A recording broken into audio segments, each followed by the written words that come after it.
40,000 people lived in one of the most advanced cities on Earth nearly 4,000 years ago, and then the water began to disappear. Dust drifts through silent streets. Tight brick alleyways twist between collapsed walls. Beneath the scorching sun of present-day Pakistan, archaeologists brush away layers of earth from a civilization that once stretched across nearly 1 million square kilometers. By the end of this video, you will know what scientists now believe killed the Indus Valley Civilization, why the collapse took centuries to unfold, and why the same threat may be growing around us today. This discovery rewrites one of history's greatest mysteries because it reveals that one of humanity's most sophisticated civilizations may have been defeated not by armies, but by environmental change. By the end of this video, you will know exactly why the Indus Valley Civilization collapsed around 1900 BCE, what new climate and migration evidence has revealed, and why researchers believe its fate carries a warning for the modern world. The civilization that should have lasted around 2600 BCE, a civilization emerged across the floodplains of the Indus River and its tributaries. It spread across territory larger than ancient Egypt and Mesopotamia combined. More than 1,500 settlements have been identified. Cities like Mohenjo-Daro and Harappa were built with mathematical precision. Streets intersected at right angles. Homes contained indoor bathrooms. Wastewater flowed through covered drains. Some neighborhoods enjoyed sanitation systems that parts of Europe would not match for another 3,000 years. This was not a scattered collection of villages. It was one of the world's first urban civilizations. And yet, something was waiting beneath its success. The cities of brick Mohenjo-Daro alone covered more than 250 hectares. Millions of baked bricks were manufactured according to standardized proportions of 1,000-2,004.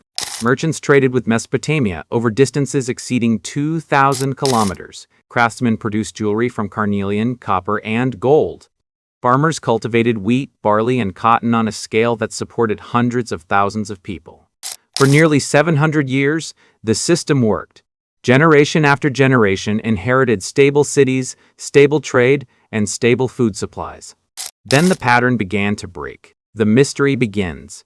By roughly 1900 BCE, signs of decline appeared across the civilization. Large cities shrank. Trade routes weakened. Monumental construction slowed. Populations dispersed into smaller settlements. The collapse did not happen in a single year. It unfolded across centuries. Yet the outcome was the same. One of humanity's greatest civilizations faded from history. For more than 100 years, archaeologists searched for the reason, but every answer seemed to create a new question. And the mystery only deepened. The invasion explanation for much of the 20th century, many researchers believed invaders destroyed the civilization. Several skeletons discovered at Mohenjo-Daro appeared to support the idea. Some scholars argued that incoming groups overwhelmed the cities and shattered the existing order. The theory gained popularity because it offered a simple explanation. Civilizations rise. Armies invade. Civilizations fall. But as archaeological methods improved, the evidence began to crack. Researchers discovered that the skeletons were not victims of one single massacre. Many belonged to different periods. There were no widespread burn layers. No destroyed fortifications. No signs of continent-spanning warfare. The invasion theory slowly collapsed under its own weight. A different explanation emerged: climate. Scientists studying lake sediments, cave formations, and ancient river deposits noticed a pattern appearing across multiple datasets. Something significant had happened to the region's rainfall. But was drought alone enough to destroy a civilization spanning nearly 1 million square kilometers? The evidence was still incomplete. What if the people of the Indus Valley weren't killed by a disaster at all but were forced into one of the largest migrations in ancient history? The answer was about to become much darker. In the early 2010s, researchers analyzing climate records published evidence suggesting that the Indian summer monsoon weakened significantly around 4,200 years ago. Data from marine sediments, lake deposits, and cave stalagmites all pointed toward the same conclusion. Rainfall declined. Not for a season. Not for a decade. For centuries. The civilization depended on predictable monsoon cycles. Agriculture depended on predictable monsoon cycles. When those patterns shifted, harvests became less reliable. Imagine feeding a population the size of a modern city while receiving less water every generation. The pressure would have been relentless. But scientists soon realized the drought was only part of the story. Research conducted by international teams during the 2010s and early 2020s revealed evidence that several river systems across the region experienced dramatic changes. Ancient settlements once located beside flowing rivers found themselves increasingly distant from dependable water sources. Some channels dried, others shifted. Communities that had depended on rivers for centuries suddenly faced a new reality. Without reliable water, food production declined. Without food surpluses, cities struggled to sustain large populations. Without dense populations, trade networks weakened. One system after another began to unravel. The civilization wasn't collapsing because of a single catastrophe. It was losing the environmental foundation that made urban life possible. But the final discovery revealed an even more human tragedy. Disease, migration, and the slow disappearance of a civilization. Recent archaeological and bioanthropological research suggests that populations did not simply vanish. They moved.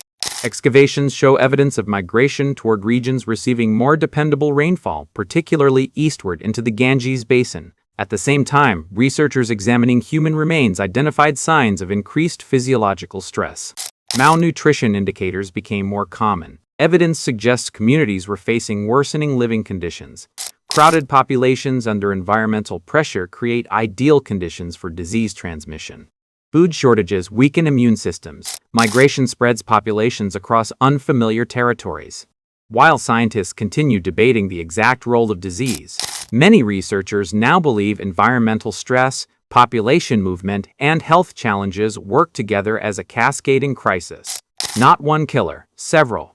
Like dominoes falling across centuries. And that realization changes everything. Because the Indus Valley Civilization was not primitive, its engineers built sanitation systems centuries ahead of their time.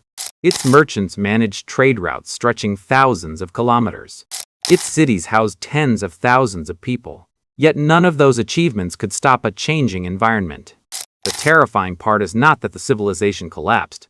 The terrifying part is how normal the process appears. A little less rainfall, a little more stress, a little more migration, a little less stability, generation after generation, until a civilization no longer recognizes itself.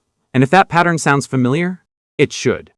Today, more than 8 billion people depend on stable climate systems, stable water supplies, and interconnected trade networks. Modern technology is vastly more advanced than anything the Harappans possessed, but our dependence on environmental stability may be greater than ever. The same lesson echoes across nearly 4,000 years. Civilizations are powerful.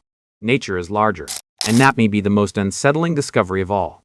Scientists now believe the Indus Valley Civilization declined through a combination of prolonged drought, weakening monsoons, shifting rivers, migration, and increasing environmental stress rather than a single catastrophic event. But one question remains unanswered.